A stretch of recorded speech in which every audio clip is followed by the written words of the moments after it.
Introducing the picture.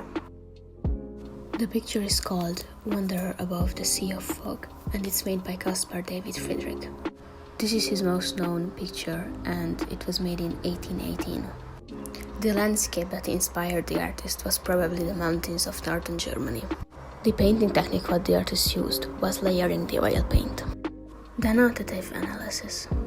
As you can see, there is a man in the middle standing on a dark large cliff, showing his back to the viewer. He has a dark colored dress and he holds a walking stick in his right hand. The cliff on which the wanderer stands covers the entire lower half of the image, so there is nothing else in the foreground. In the background, fog is waving everywhere. It's like a sea. One cliff stands out from the landscape, but everything else is blurry in the background. The sun illuminates the fog sea in yellow, so the time is probably approaching in the evening. As you might see, the sky and the fog looks like it's about to move. It looks pretty realistic. It's because the artist is a colorist. He loves to play with the shades of the colors, and also he's achieving color effects with underlayers and overlapping layers of colors. He painted with a thin layer of paint and applied oil paint to the surface in a glazed manner. The background of the picture is made up of horizontal lines, highlighting the wanderer in the middle of the picture. The foreground of the picture is made up more like a triangle or as a pyramid. And because of this composition, the wanderer is the protagonist of the picture. Connotative analysis. A mysterious man is watching the landscape while standing on a large dark cliff. What does it mean? Well, the picture has a very deep meaning, which I will talk about later. First things first, let's talk about the cliff. This is the closest thing to the viewer.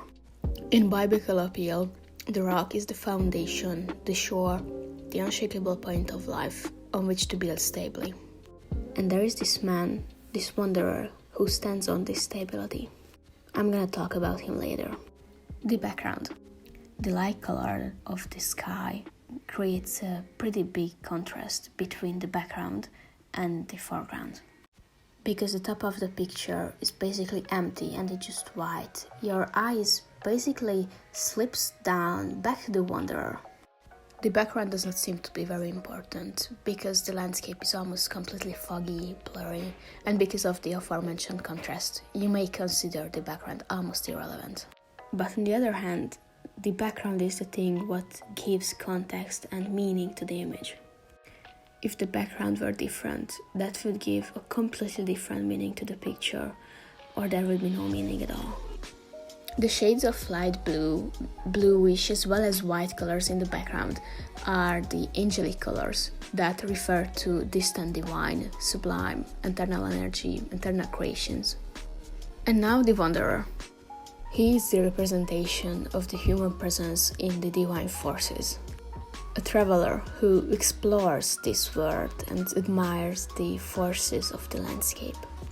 Almost every picture of the painter deals with death, and this one is not an exception.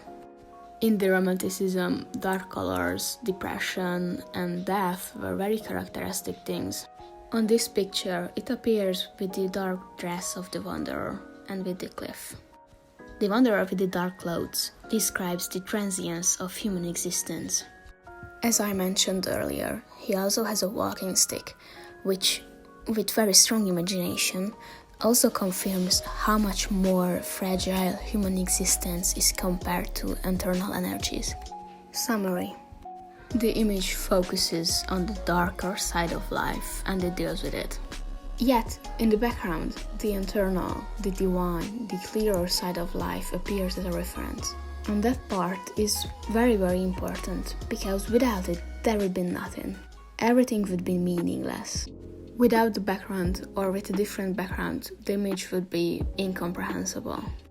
But with this perfect background, it means that the human is fleeting. The wanderer, the human, looks in amazement at the internally. In the end, I would add two things as a side note. In my opinion, I think we don't see the wanderer's face because his character isn't personalized. With that, the painter can tell us that the meaning of the picture is true for everyone. The face is the most important thing to recognize or get to know someone. But because we can't see his face, anyone could be it. Either our neighbors or ourselves. And the second thing, as I mentioned earlier when I was talking about the background, the fog has kind of a yellowish tinge in some places, which suggests that the sun is setting, confirming the viewer's scene message of passing away. And that would be the end. I don't know really what to say, so here's a panda. And yeah, bye.